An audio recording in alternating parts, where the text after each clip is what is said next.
కావాలని వాళ్ళ యొక్క విద్య అంతా కూడా ఈ యొక్క సమాజ శ్రేయస్సు కోసం దారిపోయాలని వాళ్ళందరినీ నేను ఆశీర్వదిస్తున్నాను.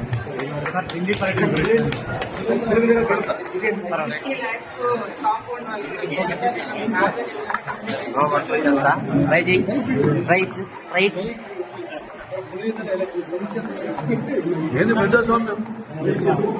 ఇన్నేళ్ళు 4 ఏళ్ళు ఎక్కడ ప్రజాస్వామ్యం జరిగింది? అన్ని వాళ్ళ ఏంటి ఆరోపించేది వాళ్ళు?